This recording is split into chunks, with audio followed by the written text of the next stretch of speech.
Hi, I'm Erica, and today I am in my daughter's kitchen in Letchworth Garden City, England.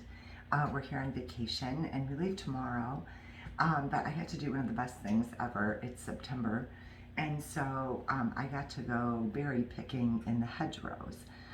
So I thought this would be a perfect time to make a cobbler and have a little video on it.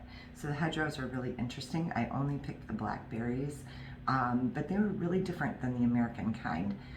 So that was kind of interesting.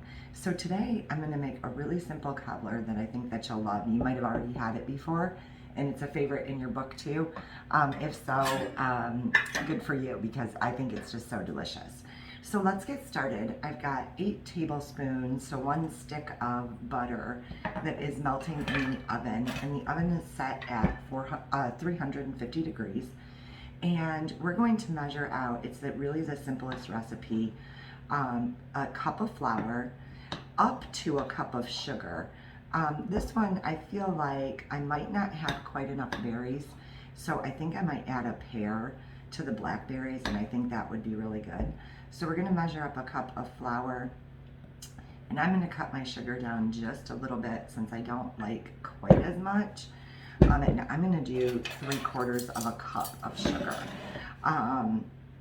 We're going to mix that with 3 teaspoons of baking soda, and then we're going to pour in 3/4 of a cup of any kind of milk.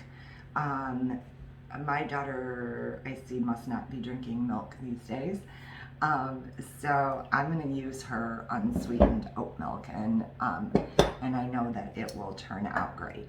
So in a mixing bowl, I've got my flour and sugar, and then we're going to add the 3 teaspoons of baking powder. And the way we put this together is really kind of interesting. So you melt the butter in the pan that you'll be using. Then we're going to mix up the batter, and the batter gets poured directly onto the butter without mixing it. And then all of your berries go on top of the batter. And then if you like I only used 3/4 of a cup of sugar, so you could sprinkle maybe the top of it with a little additional sugar if you wanted to. And basically what it does is the dough will fry in the butter as it cooks, and it turns out just fantastic. If you don't have enough fruit, you can always add jams. This does well with canned fruit, but just always kind of keep in mind the sugar situation if you're using canned fruit. Okay, so we're just going to mix this up until we have a really simple thick batter. It'll remind you of like a pancake batter. And by then our butter should be melted and we should be ready to get started. So I think that when I come here, of course, it's in September, I love shopping at the markets. We often go to these, what are called a farm shop, and inside the farm shop they can range from anywhere from really simple people, making and growing things to really fancy kind of operations. And so we stopped at one yesterday and got some pears and apples and really nice, and plums, and those are always such they're so delicious here in England this time of year. So I think that I'm going to add a pear to mine, and I think that will be perfect. So I'm going to just pause this and I'll be right back to show you how to put it together. Okay, sorry about that. I know an unfamiliar kitchen is always tough to work in, and then we got caught in the rain today. It's been so English here, don't you know? Okay, so I've got my melted butter. This one is like a smallish casserole, like less than an 8x8. You could use a round souffle dish, it's something oval, kind of whatever you've got, but I think this one will be pretty. So here's my batter. We're going to pour it in right on top of the butter, and you don't need to worry about it being too spread around equally or anything like that. Just let it go ahead and flow in. It's not any sort of, this is not a complicated recipe that's meant to be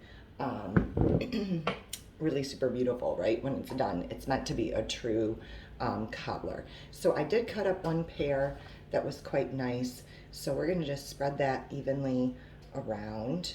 And then, and this was kind of a small pear. I think it was a William pear. But they don't have a lot of flavor until you add something else to them. So let me start putting in my blackberries, and I am gonna sprinkle those around kind of evenly, and I want them to go into the batter. So I wanna make sure that they're not sitting on top of the pears. So basically what will happen with this is that, I gotta stop something in there. The fruit will somewhat sink to the bottom, and you'll be left with this really like beautiful browned crust that will puff up. And as you serve it, is how I usually serve it, is I turn it upside down when I serve it.